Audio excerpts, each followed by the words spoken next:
Y bienvenidos a una nueva inmersión profunda. Hoy tenemos por delante una misión bastante ambiciosa. Sí, desde luego. Vamos a explorar uno de los debates filosóficos más antiguos y, bueno, que más dolores de cabeza ha dado a la humanidad a lo largo de los siglos. El libre albedrío frente al determinismo. Casi nada. Exacto. Pero no lo vamos a hacer con un manual de filosofía aburrido, no. Hoy vamos a sumergirnos en un cuento espectacular, fascinante, de Michael Ende. Que se titula La prisión de la libertad. Eso es. Y toda la base de lo que vamos a comentar hoy sale de un vídeo, un análisis profundísimo que hemos extraído del canal de YouTube llamado El chico triste doppelganger. La idea es, pues, analizar esta historia, que es un laberinto narrativo increíble. Y que mezcla esa filosofía dura que mencionabas con una atmósfera de cuento oriental muy rica. ¿Quienes nos escuchan? El punto de partida de este cuento es un joven comerciante en la antigua Bagdad.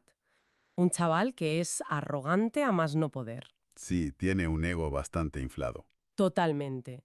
Ha estado influenciado por las enseñanzas de un filósofo griego y decide que él, y solo él, es el dueño absoluto de su propia voluntad. Se rebela contra las leyes del destino, contra la omnipotencia divino, y cree que toda su fortuna es por mérito puramente suyo. Lo cual conecta muchísimo con nuestra sociedad actual. Hoy en día se asume casi por defecto que tener infinitas opciones y no depender de nadie equivale al éxito absoluto. Ya, es como el ideal moderno. Claro, pero este relato plantea una duda brutal. Nos hace preguntarnos si esa libertad total, sin límites, no será en realidad una trampa psicológica. A mí lo que me encanta de este texto es la riqueza visual. Las descripciones del cuento oriental son una maravilla. Y detrás de esos ropajes orientales, lo que hay es un terreno perfecto para examinar por qué la mente humana anhela esa falta de límites, pero al mismo tiempo le tiene un terror profundo. Pues vamos con ello, porque el protagonista la lía a lo grande desde el principio. Sí que la lía así. A ver, hay que imaginarse la escena. Es el día 27 del Ramadán, una fecha súper sagrada. Y a él le da absolutamente igual. Le da igual, ¿no? Lo siguiente. Se salta el ayuno, se encierra en su palacio a beber vino y encima amenaza con azotar a sus sirvientes. Los pobres huyen despavoridos pensando que va a caer un castigo divino sobre la casa. Es una transgresión activa. Está rompiendo todos sus lazos con la comunidad y con cualquier estructura superior. Y justo en ese momento de soledad y embriaguez aparece una figura. El chico está fumando hachís y del propio humo se forma una misteriosa bailarina. Una aparición muy calculada. Y la descripción tiene tela. Imagínate, velos negros cruzados por hilos plateados, un olor embriagador en toda la sala, los labios que son como rosas de Samarcanda, tobilleras tintineantes. Una estampa hipnótica. Pero no es una visita de cortesía. Esta bailarina viene a tenderle una trampa muy específica. Claro, el chico se queda embobado y le ofrece todo lo que tiene, pero ella no quiere dinero. Le exige algo mucho más peligroso. Le pide que jure por su propia voluntad y por la luz de sus propios ojos. Se burla de él, ¿no? Exacto. Se ríe de la idea de un ser todopoderoso. Le dice que si de verdad hubiera un ser así, el joven no tendría ningún mérito en sus logros. Y el joven, claro, cae de lleno. Jura por sí mismo. Y al acercarse para besarla, la ilusión se rompe. El giro es terrorífico. Madre mía, descubre que las pupilas de esta mujer tienen hendiduras verticales, como un reptil, y emiten una luz verde estridente. Y de esos labios preciosos asoma una lengua vícina. Porque no es una bailarina. Es Iblis, el espíritu del mal y la mentira en la tradición islámica. Lo fascinante aquí es cómo la historia utiliza esa arrogancia intelectual del joven. Efectivamente. O sea, el creerse el artífice único de su destino, sin ayuda de nadie, es la puerta de entrada perfecta para su propia perdición. Es que el mal no entra por la fuerza en esta historia. Entra por invitación. Entra porque el ego del joven le abre la puerta de par en par. Y el castigo por ese pacto es un viaje alucinante. Un viaje al espacio exterior. Literalmente, el relato describe cómo es arrastrado hacia una oscuridad más allá de la creación misma y aterriza en un escenario que pone los pelos de punta. Una cúpula blanca, gigante y completamente vacía. Una imitación demoníaca de una mezquita, y todo iluminado por esa luz verde dolorosa de los ojos de Iblis. Y aquí es donde se le plantea el dilema central de la historia. Porque la voz incorpórea de Iblis, con ese siseo insoportable, le revela dónde está. Le dice que ha llegado al único lugar de todo el universo que es ajeno a la voluntad divina. El templo de la libertad absoluta. Lo que él quería, vaya. Pero la trampa es monumental. La sala es circular y está llena de incontables puertas cerradas. Y la regla es letal. Si abre una sola puerta, todas las demás se bloquearán para siempre. Y detrás de cada puerta puede haber cualquier cosa. Leones hambrientos, abismos sin fondo, tesoros incalculables, el amor de su vida. No hay ninguna pista. Al elegir una, renuncia eternamente a todas las demás posibilidades. Es el peso de la decisión en estado puro. El joven, claro, intenta mantener la calma. Se quita su pantufla bordada en oro, la deja en el suelo como marcador y empieza a contar las puertas para saber a qué se enfrenta. Y el número no es casualidad. 111 puertas. El texto original menciona algo súper interesante aquí, y es que el 111 es el número de la locura en la numerología oriental. Es un número que ya te avisa de lo que va a pasar con la mente de este chico. Fíjate que esto nos pasa a nosotros hoy en día, aunque a otra escala. Es la famosa parálisis por análisis. Totalmente. Tiene frente a sí todas las trayectorias profesionales posibles.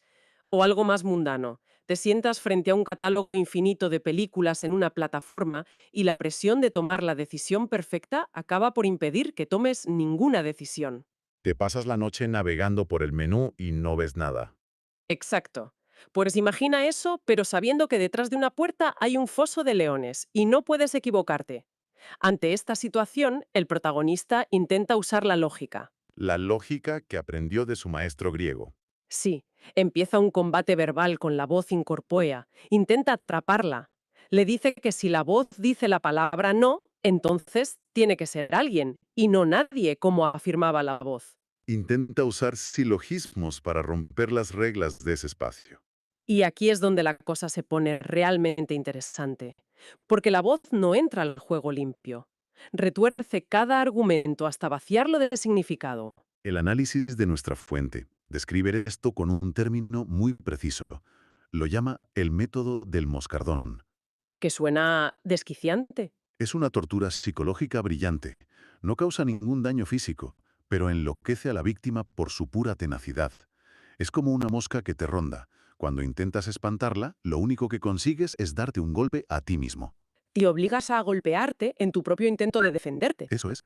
La voz hace que el joven se enrede en sus propias palabras hasta que la razón colapsa. Y luego está el juego macabro de la elección. La voz le lanza un reto, le dice, venga, avanza a 72 puertas. Y él obedece, claro, buscando una salida. Llega a la puerta y la voz le dice que se ha equivocado, que ha contado mal porque se le olvidó incluir la puerta 0. Si conectamos esto con el panorama general de la historia, vemos una metáfora brutal. El exceso de posibilidades cuando no tienes una guía moral o una intuición que te oriente se convierte en un laberinto que no tiene solución. Es puro azar. De hecho, Iblis se lo recuerda con una historia muy cruel.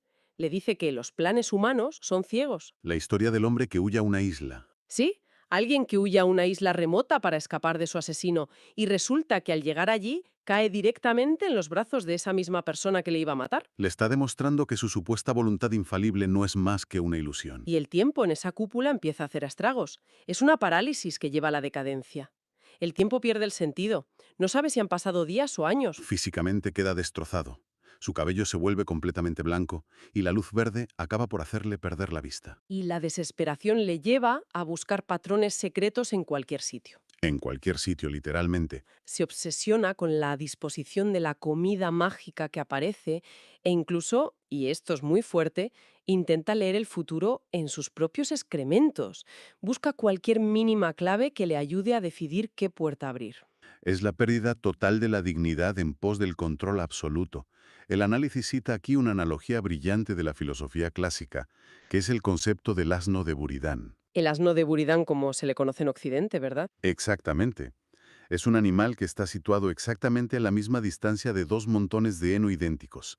Al no tener un motivo lógico para elegir uno sobre el otro, se queda paralizado y muere de hambre. Pero aquí la tragedia es peor.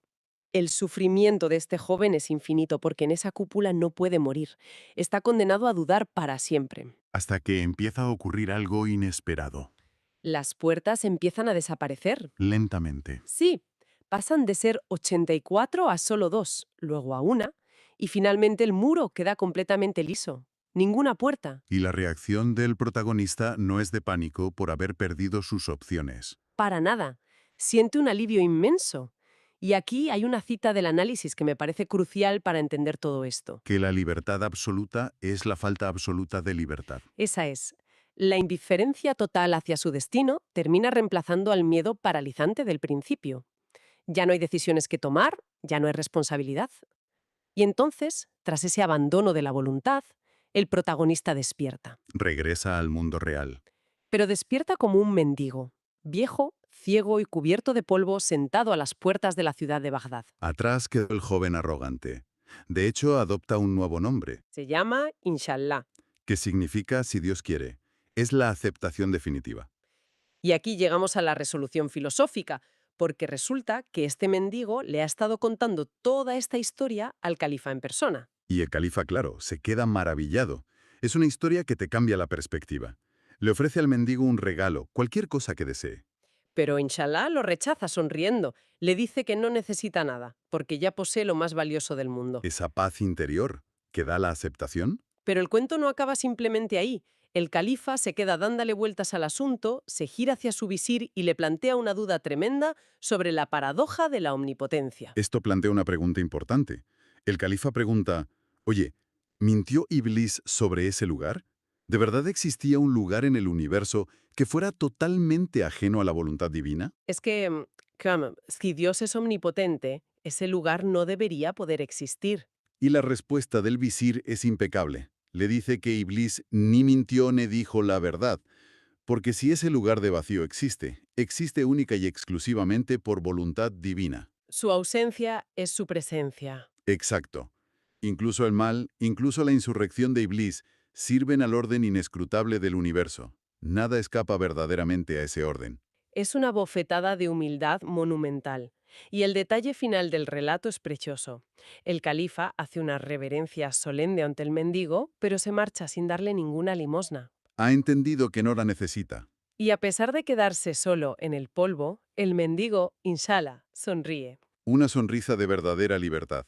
Entonces, ¿qué significa todo esto para nosotros? Porque la historia es muy de fantasía, pero el fondo es puro pragmatismo. Demuestra que el ser humano necesita ciertas limitaciones. Necesitamos estructuras o unas fuerzas guiadoras, llámalo fe, llámalo intuición o simplemente aceptar las circunstancias que nos rodean. Necesitamos eso para poder actuar en el mundo. Sin esos límites, nos volveríamos locos ante el abismo de las infinitas posibilidades, que es justo lo que le pasa al protagonista frente a las 111 puertas. Hay una conexión muy práctica aquí. Independientemente de las creencias religiosas de cada uno, este texto nos enseña a reconciliarnos con aquello que escapa a nuestro control. Es un bálsamo contra la ansiedad moderna, esa presión por hipergestionar cada pequeño detalle de nuestra existencia, Esa necesidad de optimizarlo todo, de tener siempre todas las puertas abiertas por si acaso. que al final solo genera parálisis. Pues sí. Y para cerrar, me gustaría dejar a quienes nos escuchan con un pensamiento provocador. Al darle una vuelta cuando termine este audio. A ver. Sí, como sugiere el cuento de Ende, el verdadero alivio del protagonista llega cuando se eliminan absolutamente todas sus opciones, cuando ya no tiene que elegir y acepta lo que no puede controlar. Sí, ¿Qué pasaría si aplicáramos esto de forma proactiva hoy en día? es una buena pregunta. En esta era de sobreinformación, donde nos bombardean con oportunidades infinitas, igual la clave de la felicidad no es buscar obsesivamente más puertas que abrir. Sino todo lo contrario. Exacto. Y si el secreto fuera tener el valor de tapiar voluntariamente la gran mayoría de esas puertas y comprometernos ciegamente con una sola. Ahí lo dijo para que lo piensen. Ha sido una inmersión profunda fascinante y nos escuchamos en la próxima.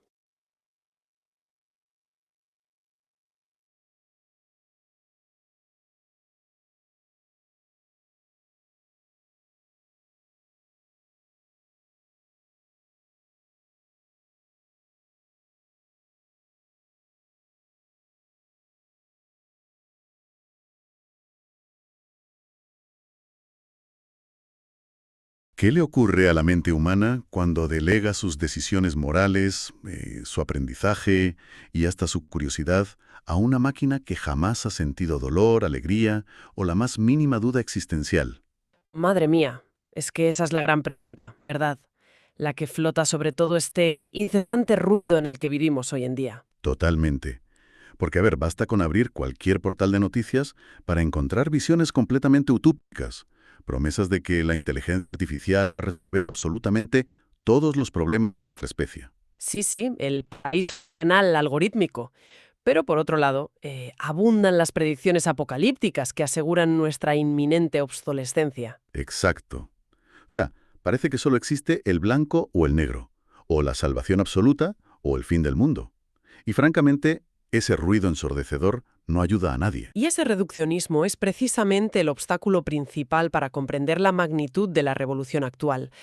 Nos movemos de forma muy errática entre una fe tecnológica ciega y un pánico paralizante. Y claro, ninguno de esos dos extremos permite analizar la situación con claridad. Eso es. Por eso el objetivo de esta exploración no es rechazar la tecnología, ni muchísimo menos, sino, bueno, entenderla en su raíz más profunda. Comprender sus mecanismos para ponerla a nuestro servicio, básicamente. Exactamente, evitando convertirnos en meros instrumentos de nuestras propias creaciones. Porque, como experta en la materia, estoy convencida de que ese es el riesgo real. Pues para cortar de raíz todo ese ruido, en este análisis a fondo vamos a sumergirnos en dos materiales verdaderamente reveladores. Primero, un artículo académico de la Universidad de Barcelona. Un texto interesantísimo, por cierto. Mucho. Desmenuza las implicaciones filosóficas, éticas y pedagógicas del uso de la IA en la educación. Y para complementarlo, una conferencia magistral de la filósofa Adela Cortina. Que se centra en un concepto que, fíjate, hace unas décadas sonaba a pura ciencia ficción. Ya te digo, la famosa ética para máquinas. Hoy en día es una urgencia absoluta. La misión hoy, para quien nos escucha, es descubrir qué significa realmente esta tecnología para el desarrollo humano. ¿Y por qué la filosofía se erige como la herramienta principal, o sea, la barrera, para evitar que terminemos subordinados a los algoritmos? Vale, vamos a desgranar esto porque tiene muchísima miga. El punto de partida de Adela Cortina es fundamental. Sí, porque antes de diseccionar la arquitectura técnica de la inteligencia artificial en sí, es imperativo analizar la reacción social ante su velocidad. La velocidad, esa es la clave, ¿no? Totalmente. La palabra que define nuestra era es aceleración. Y a ver, no es un fenómeno enteramente nuevo. La humanidad siempre ha avanzado, pero sí lo es su escala. En su conferencia a Cortina recupera una referencia muy aguda. El libro El shock del futuro de Alvin Toffler. Un clásico de los años 70. Sí, y plantea una premisa que parece describir la mañana de hoy mismo. Toffler advertía que, cuando el cambio tecnocientífico alcanza una velocidad superior a la capacidad de asimilación de una cultura, Se produce un shock, un cortocircuito social, podríamos decir. eso es, porque la evolución biológica y cultural humana requiere tiempo, o sea, requiere fricción y digestión. Claro, la tecnología actual avanza de forma exponencial, mientras que nosotros seguimos siendo lineales. Y ahí surge un dilema filosófico central sobre cómo regular todo esto. Dilema tremendo. Cortina argumenta que frente a esta tecnología, la sociedad se debate entre usar un mapa o usar una brújula. Exacto. Y a ver, la metáfora del mapa representa la tradición ética y jurídica más clásica, digamos, la visión kantiana o hegeliana. Que funciona maravillosamente cuando el territorio ya está explorado. Las leyes laborales, los códigos penales. Las normativas de derechos de autor, todo eso son mapas. El problema estructural surge cuando el territorio se altera por completo. Y la inteligencia artificial generativa crea un paisaje que es, vamos, completamente inexplorado. Inexplorado del todo. Si intentamos buscar en nuestro mapa legal actual cómo sancionar a un algoritmo que aprende de forma autónoma y genera un contenido perjudicial, encontramos un folio en blanco. Un vacío legal absoluto. O sea, es como intentar navegar por una ciudad que se reconstruye a sí misma cada 5 minutos usando un mapa de papel del siglo XIX. Madre mía, qué buena analogía. Claro, evidentemente, el choque contra un edificio nuevo es inevitable. Si no tienes una estrella polar, te estrellas. Te estrellas seguro. Por eso Cortina defiende la urgencia de una brújula, algo que señale un norte moral invariable. La pregunta deja de ser qué dice la normativa vigente para pasar a ser qué valores queremos proteger como humanidad. Esa estrella polar basada en valores fundamentales, como la dignidad o la libertad. Y para que esa brújula no sea un mero concepto abstracto, la autora introduce un término clave. El cosmopolitismo. Eso es.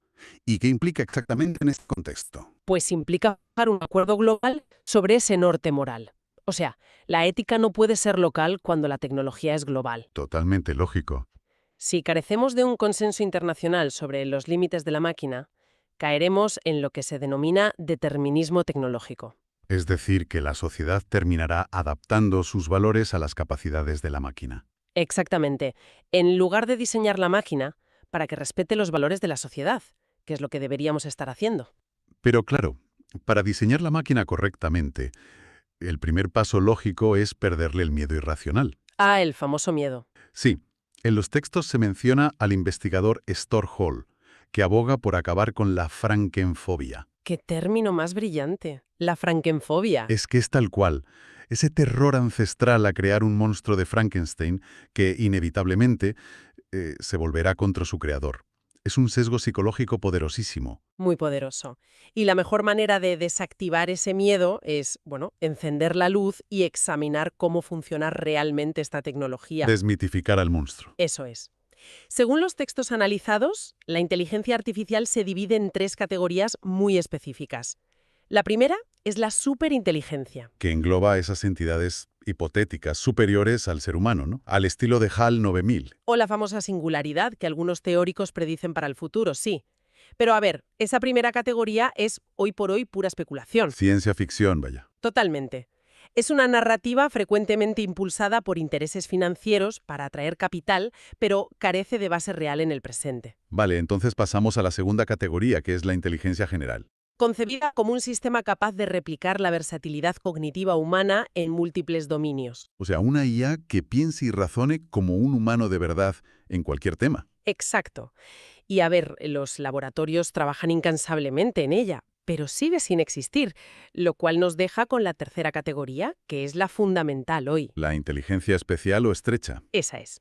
Es la única realidad operativa en la actualidad. Consiste en sistemas con una capacidad de cálculo absolutamente abrumadora. Son los algoritmos que ganan al ajedrez evaluando millones de jugadas por segundo. O los que diagnostican patologías en radiografías con una precisión pasmosa, o los que operan en los mercados financieros globales a la velocidad de la luz. Son extraordinariamente eficientes en una tarea delimitada, pero el texto subraya una carencia que me parece clave. Sí, que operan en un vacío existencial. Un cuerpo físico, al no experimentar dolor, vulnerabilidad ni emociones, su comprensión del mundo es sencillamente nula. A ver, aquí tengo que hacer de abogado del diablo, porque esto es importante plantearlo. Adelante, dime. Basándonos en la experiencia diaria, al interactuar con los modelos de lenguaje generativo actuales, tipo ChatGPT y demás, la percepción es radicalmente distinta. Ya, parecen muy humanos. Es que parecen poseer una inteligencia general y un sentido común asombroso.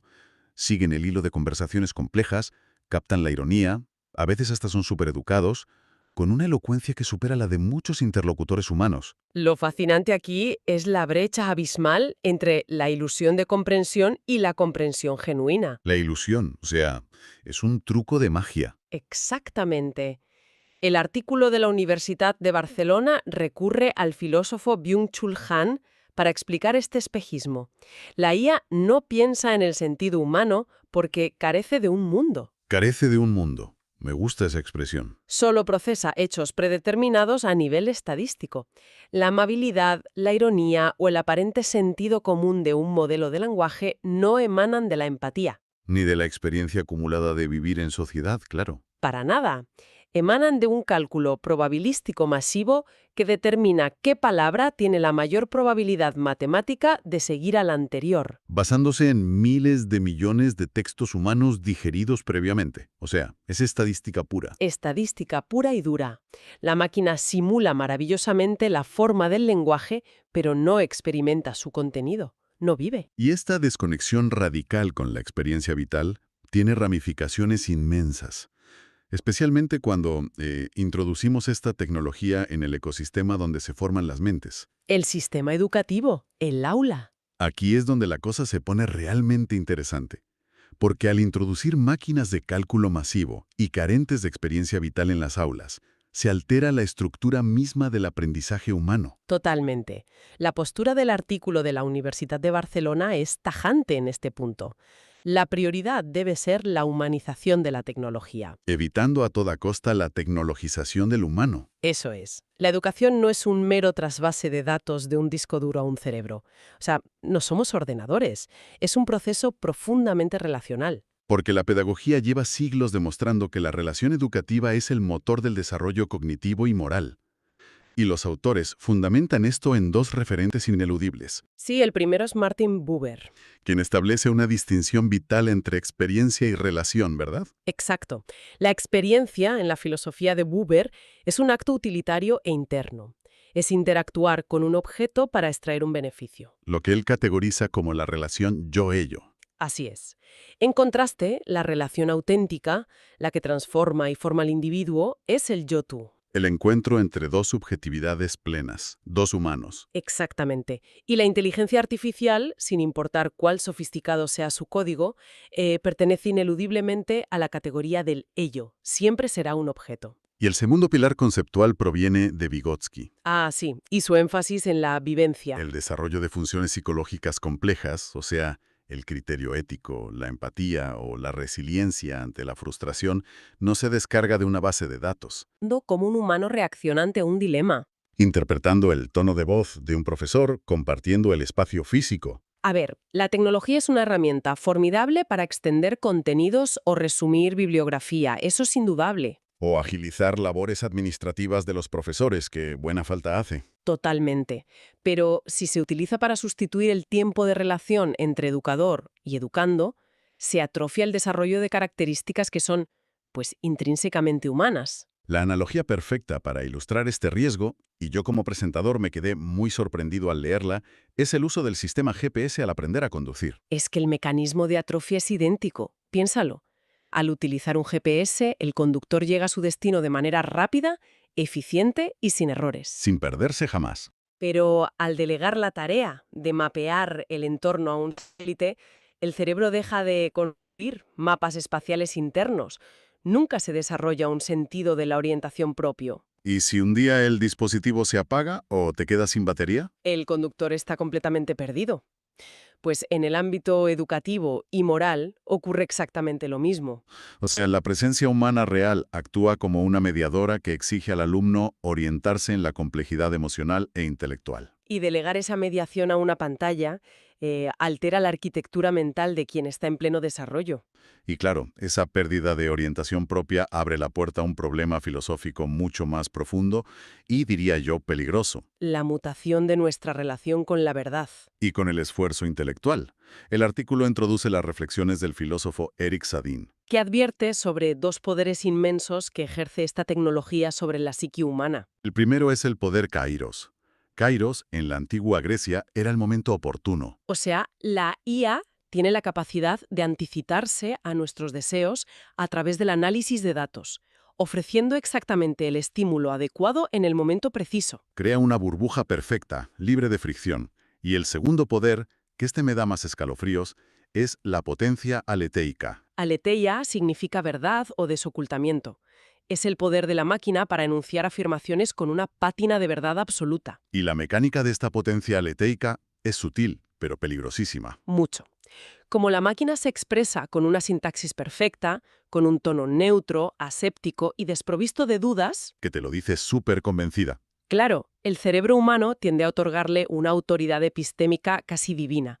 Asumimos que su cálculo estadístico es una verdad revelada. Y esta asunción acrítica nos lleva directamente al pensamiento de Martin Heidegger. Que ya décadas antes de la era digital, fíjate, comprendió que la técnica nunca es un instrumento neutral. Es una forma de revelar y estructurar el mundo. Heidegger estableció una dicotomía entre el pensamiento calculador y el pensamiento meditativo. El calculador es rápido, económico, busca maximizar la utilidad y resolver problemas con el menor gasto de energía posible. El que usamos para ir a comprar el pan o calcular un presupuesto. Exacto, pero el pensamiento meditativo, por el contrario, exige un esfuerzo sostenido, tolera la incertidumbre, indaga en el sentido profundo de las cosas. Y requiere tiempo. El riesgo inminente es que las respuestas inmediatas y sin fricción de la IA aniquilen ese pensamiento meditativo. Se elimina lo que el filósofo Josep Maria Esquirol denomina la tensión del pensamiento. Aunque, a ver, Es lícito plantear una duda al respecto, porque ¿por qué se asume que el esfuerzo cognitivo arduo es siempre la vía superior? ¿Te refieres a que a lo mejor nos viene bien quitarnos carga de encima? Claro, el pensador José Ortega y Gasset argumentaba que la técnica es liberadora, asume el esfuerzo de la supervivencia material creando un vacío, un tiempo libre, que el ser humano puede usar para proyectarse vitalmente hacia metas más elevadas. Ya, entiendo por dónde vas. Desde esa óptica, automatizar la redacción de informes o problemas rutinarios debería ser el triunfo definitivo de la técnica orteguiana. Permitiría a la mente enfocarse en la estrategia pura o en la creatividad, ¿no? Si conectamos esto con el panorama general, la filosofía heideggeriana ofrece un matiz crucial ante esa interpretación tan optimista. A ver. Heidegger no proponía la destrucción de la tecnología ni abogaba por ser un ludita. Su propuesta central es la actitud de la Gelassenheit. Un término alemán que se traduce como serenidad. Esa es.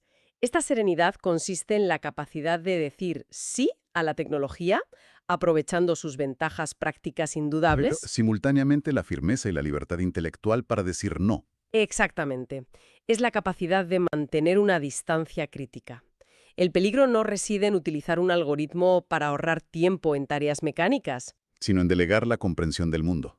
La verdadera amenaza surge cuando se delega a la máquina la comprensión profunda de la realidad. Si delegamos el acto de pensar, cedemos nuestra autonomía. Nos transformamos en receptores pasivos, consumidores de conclusiones prefabricadas, vaciando de contenido ese tiempo libre que, supuestamente, la técnica nos otorga. Totalmente. Entonces, ¿qué significa todo esto? Si aterrizamos toda esta abstracción filosófica en el terreno de lo cotidiano. Pues que nos topamos con desafíos éticos extremadamente tangibles. Si asumimos la premisa de que la IA no piensa de forma autónoma, sino que calcula probabilidades basándose en la inmensa base de datos históricos que le damos nosotros, El resultado es evidente. Cortina señala que el gran problema inmediato es el sesgo. los famosos algoritmos racistas o machistas. Claro, algoritmos de contratación, de concesión de créditos o de predicción penal que aprenden de estadísticas históricas profundamente viciadas. Por lo tanto, replican y hasta amplifican patrones de racismo, sexismo y desigualdad estructural. Es que exigirle a un modelo matemático que sea equitativo cuando se alimenta de un mundo inequitativo es, bueno, un absurdo técnico. Somos los humanos quienes deben purificar los criterios éticos antes de automatizarlos. Así es. Y a la propagación de sesgos se suma la complejidad técnica de la opacidad. El fenómeno de la caja negra. Las redes neuronales profundas evolucionan y toman decisiones a través de miles de millones de parámetros. Tanto es así que, muchas veces, ni siquiera los ingenieros que diseñaron el sistema saben cómo la máquina ha llegado a una conclusión. O sea, auditar éticamente un proceso invisible es prácticamente imposible. Y además de esto, las fuentes abordan el temor económico palpable, la disrupción del mercado laboral. Cortina menciona el resurgimiento de un miedo análogo al de los movimientos luditas de la Revolución Industrial. Aquellos trabajadores que saboteaban los telares mecánicos porque les quitaban el trabajo. Sí. Y hoy la preocupación por la sustitución masiva de fuerza laboral por sistemas automatizados trasciende el trabajo manual. Amenaza tareas cognitivas y creativas. Periodistas, ilustradores, programadores. Frente a la magnitud de estos retos, la conferencia de Cortina no se detiene solo en el diagnóstico. Menos mal, propone vías de acción. Vías sociopolíticas. Argumenta que la solución requiere una articulación firme entre el Estado, la empresa privada y la sociedad civil. Se ponen sobre la mesa debates macroeconómicos de gran calado. Por ejemplo, la propuesta de gravar con impuestos la riqueza generada por sistemas automatizados. El famoso impuesto a los robots, O el concepto de predistribución. que busca diseñar mecanismos que garanticen una participación ciudadana equitativa en los beneficios de la innovación, ¿verdad? Antes de que la concentración de riqueza genere brechas sociales insalvables, exacto. Pero claro, todo este entramado ético y social choca frontalmente con la cruda realidad geopolítica. Ay, la geopolítica. Ahí duele. A nivel global, vemos a Europa intentando legislar bajo el principio de precaución, priorizando los derechos fundamentales. Mientras otras superpotencias como China o Estados Unidos mantienen el pie a fondo en el acelerador. Impulsando la IA para consolidar hegemonías militares, económicas o sistemas de control social. Vamos, sin restricciones éticas aparentes. Esto plantea una pregunta importante. Ante un escenario geopolítico que se asemeja a una carrera armamentística, tecnológica, ¿cuál es la estrategia viable? Podemos simplemente decir basta y parar las máquinas. Proponer moratorias globales o intentar frenar el avance científico es, desde una perspectiva histórica y política, una auténtica quimera. Las potencias que decidan detenerse simplemente cederán el control del futuro a aquellas que no compartan sus escrúpulos éticos. Por eso, la alternativa constructiva, y esto está muy respaldado en los textos, no es frenar la innovación, Sino someterla a una regulación ética rigurosa. cimentada en dos principios irrenunciables: la protección absoluta de la autonomía humana y la búsqueda de la justicia distributiva. O sea, la ética no debe concebirse como un freno de mano que detiene el vehículo. Sino, recuperando la metáfora inicial, como la brújula y el volante que dirigen su trayectoria. La conclusión que emerge al unir todas estas piezas es que la inteligencia artificial funciona, en última instancia, como un espejo de alta resolución. Una tecnología implacable que refleja la condición humana, ni más ni menos. La máquina no alberga intenciones oscuras, ni posee una agenda propia. Simplemente procesa y devuelve, a una velocidad vertiginosa, los prejuicios, la avaricia, la genialidad y las contradicciones de la sociedad que la ha programado. A modo de síntesis, creo que queda patente que en esta fase de aceleración ni la fe ciega en el solucionismo algorítmico ni el rechazo fóbico ofrecen respuestas útiles. La única vía sostenible es garantizar que el ser humano mantenga el control consciente sobre sus herramientas. La capacidad de cálculo, la velocidad de procesamiento, el reconocimiento de patrones son dominios donde la máquina es indiscutiblemente superior. Sí, nos dan 1000 vueltas. Pero la sabiduría, entendida como la capacidad de ponderar valores, de ejercer la prudencia y de tomar decisiones justas en contextos de incertidumbre, Es un atributo que requiere intrínsecamente de sentido común, de la vulnerabilidad de un cuerpo físico y de las relaciones interpersonales. Una de las imágenes más potentes citadas en el análisis para ilustrar este equilibrio es el célebre grabado de Francisco de Goya. el sueño de la razón produce monstruos. Exacto. En el contexto de este debate, la verdadera monstruosidad no surge de la irracionalidad, Sino del ejercicio de una razón teórica e instrumental, puramente matemática, que se emancipa y se desconecta de la razón práctica. es decir, de la moral y la dignidad humana. El progreso tecnológico carece de valor intrínseco si no actúa como subordinado del progreso moral. Es una advertencia que resuena con una vigencia absoluta. Despertar del letargo implica asumir plenamente la responsabilidad ineludible sobre las herramientas que creamos. Completamente de acuerdo. Y para cerrar esta exploración sobre el abismo entre el pánico y la utopía, resulta vital proyectar una última reflexión hacia el futuro. Para quien nos escucha, si el verdadero aprendizaje, el desarrollo del criterio moral y la capacidad de empatía dependen estructuralmente del contacto humano, de la fricción social y de compartir nuestras propias fragilidades, ¿qué ocurrirá cuando las mentes de la próxima generación se habitúen a delegar la resolución de sus dilemas afectivos, éticos e intelectuales a la interacción con un algoritmo? Estarán conversando diariamente con una entidad infinitamente paciente y sintácticamente perfecta, pero que jamás ha sentido el peso de la tristeza, la chispa de la alegría ni la angustia de la duda. ¿Desarrollarán una capacidad de pensamiento más ágil y sofisticada? ¿O por el contrario, irán olvidando progresivamente los mecanismos fundamentales de la conexión humana? Es una interrogante crítica, un problema filosófico y social que exige nuestra máxima atención antes de que el futuro termine de atraparnos.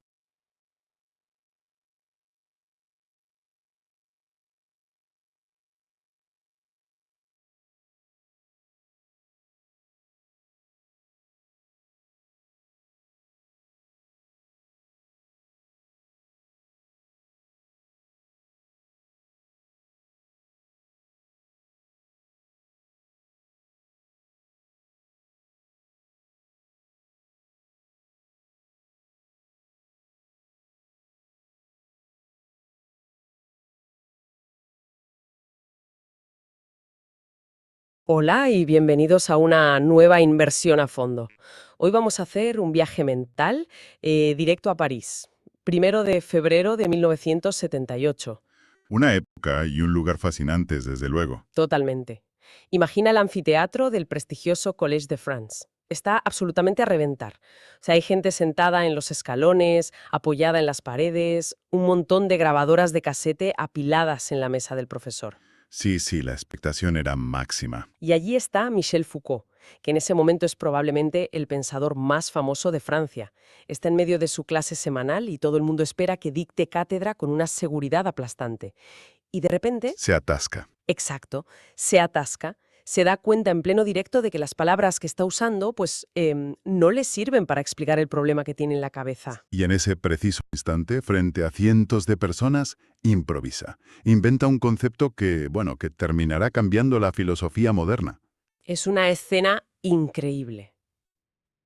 Y rompe por completo con esa imagen que solemos tener de los grandes intelectuales históricos, ¿verdad? Claro, porque solemos imaginarlos encerrados en una torre de marfil, escribiendo textos súper impenetrables que luego entregan al mundo como verdades absolutas y cerradas. Sí, como si bajaran de la montaña con las tablas de la ley.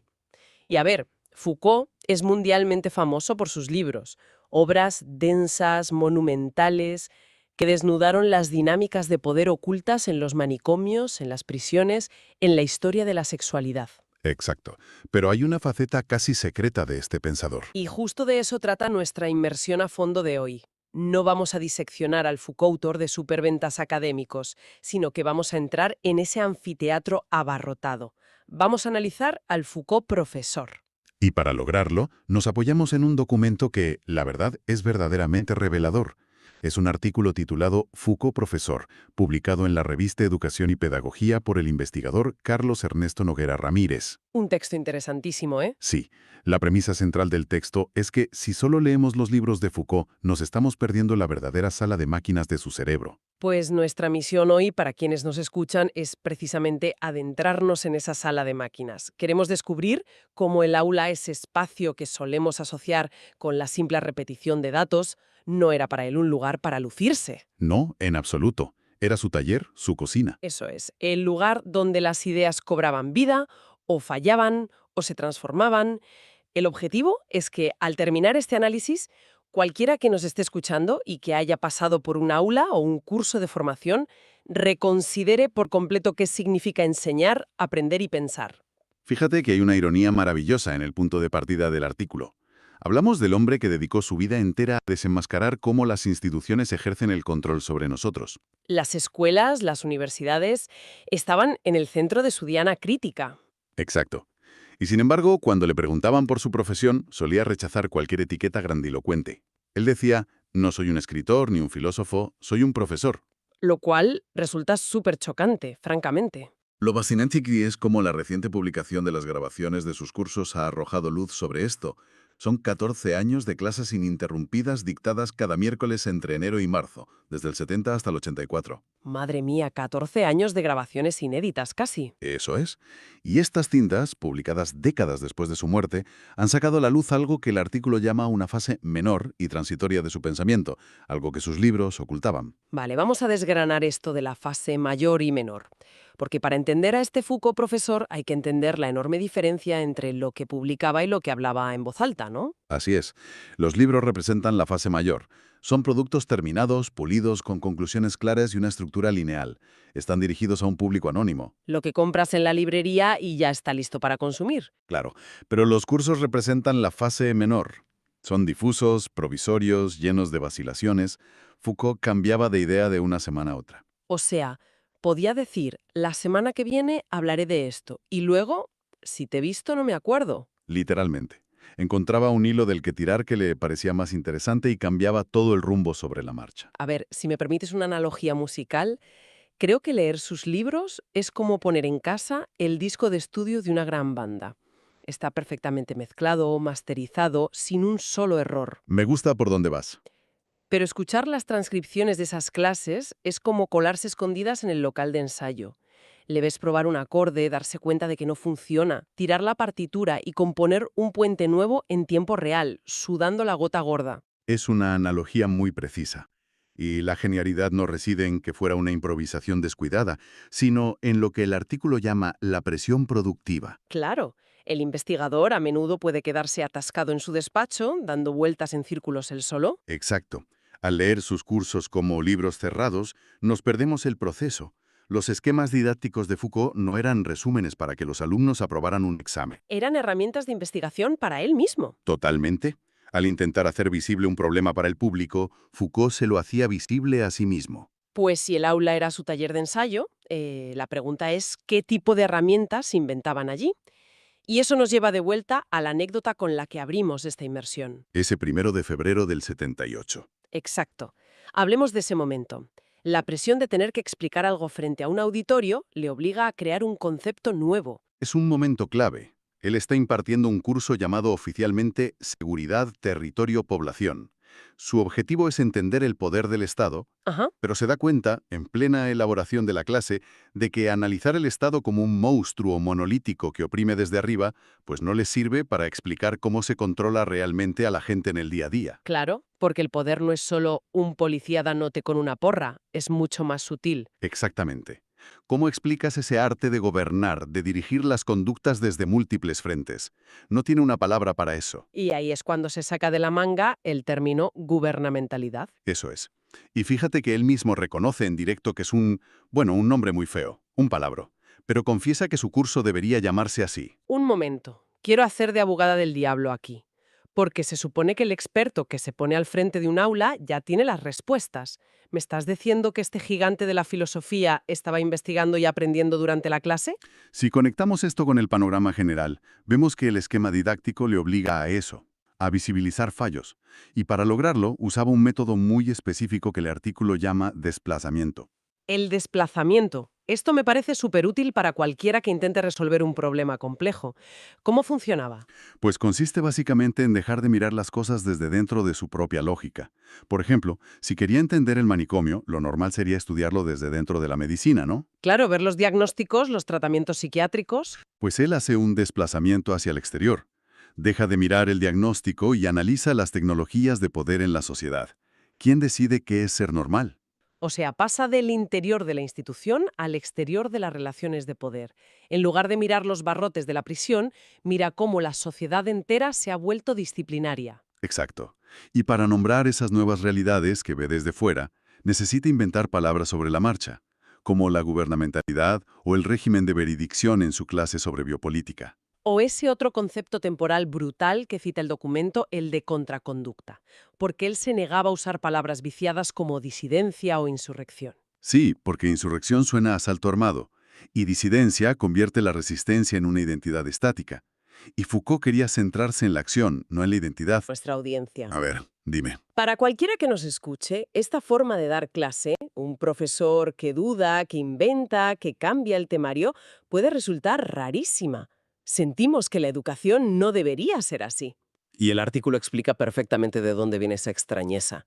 Para entender esta ruptura tenemos que recurrir a un concepto del profesor. Edgar Garavito, el gesto filosófico y pedagógico. Vale, vamos a repasar esta parte histórica brevemente, porque explica por qué hoy nos agobian tanto los exámenes y las métricas. Todo empieza con Descartes, ¿no? Así es.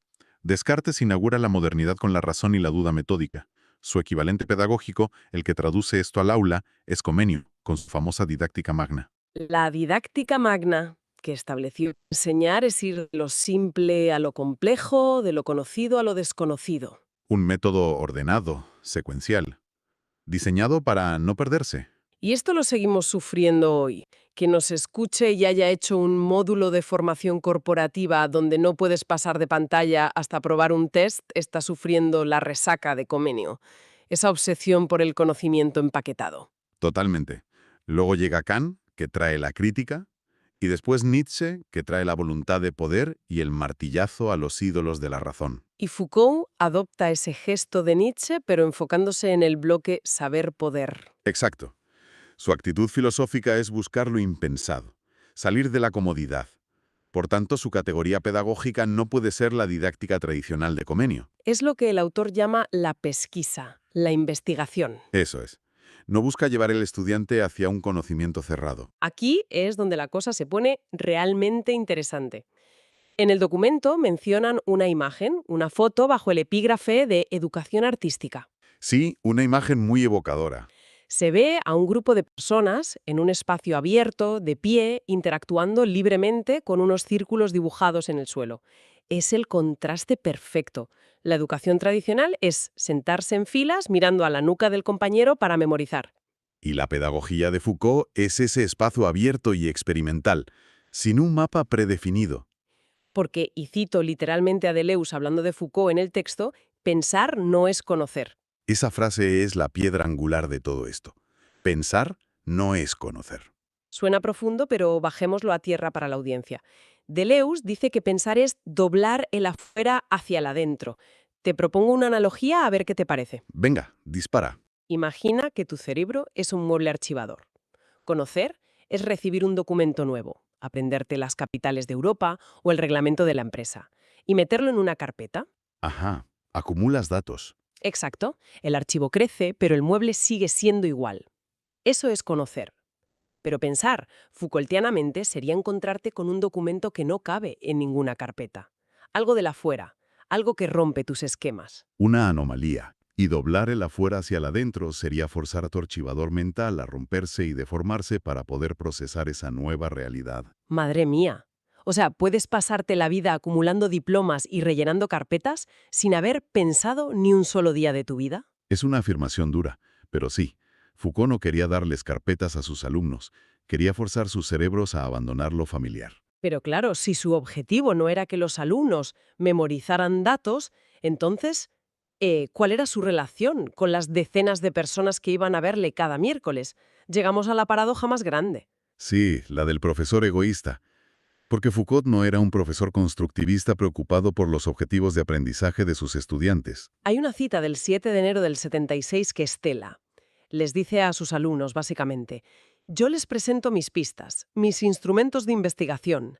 Hagan con ellos lo que quieran. Eso no me interesa ni me concierne. Deja muy claro cuál es su papel. Entonces, ¿qué significa todo esto? ¿No suena esta actitud un poco arrogante?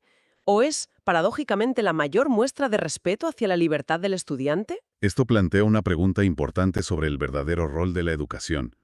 El autor conecta esto con la filosofía al modo antiguo, a diferencia del modo cartesiano. Hablamos de la Grecia y Roma clásicas, ¿verdad? Sí, para los antiguos, la pedagogía era una práctica de sí, un cuidado de sí.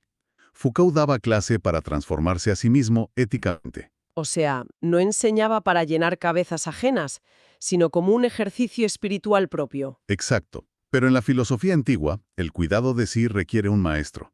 Y el objetivo final del maestro es la emancipación del alumno, lo que llamaban la parresía, el franco hablar. Poder sostener tu propia verdad. Eso es. Foucault enseñaba su forma de trabajar, no el resultado final.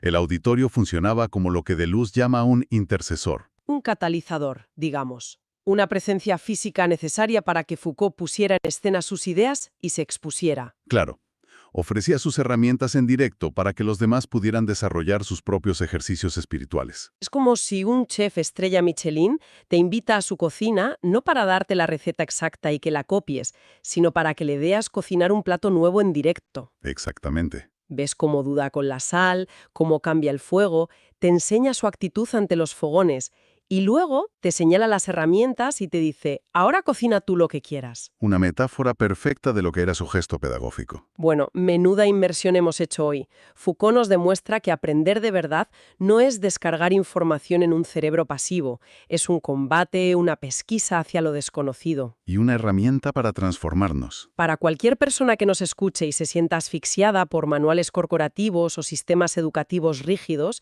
esto es una tabla de salvación. El conocimiento no es un reglamento, es una caja de herramientas que puedes usar como te dé la gana. Y fíjate, me gustaría dejar un último pensamiento para que quienes nos escuchan se lo lleven a casa hoy. A ver. Si aceptamos que la verdadera pesquisa y el auténtico pensamiento requieren ir a ciegas hacia lo desconocido sin saber el resultado de antemano, Ajá. entonces es posible que nuestra obsesión moderna por medirlo todo esté diseñada precisamente para impedirnos pensar. Hablo de las rúbricas de evaluación, los indicadores de rendimiento, esa eficacia que nos exigen en todas partes. Madre mía. ¿Que todo esté tan pautado para que el afuera nunca pueda entrar a romper nuestro archivador? Exacto. Irónicamente, el sistema más eficiente podría ser el mayor enemigo del pensamiento libre. Pues con esa reflexión brutal nos despedimos por hoy. Os animamos a seguir dudando, investigando y usando las ideas como herramientas vivas.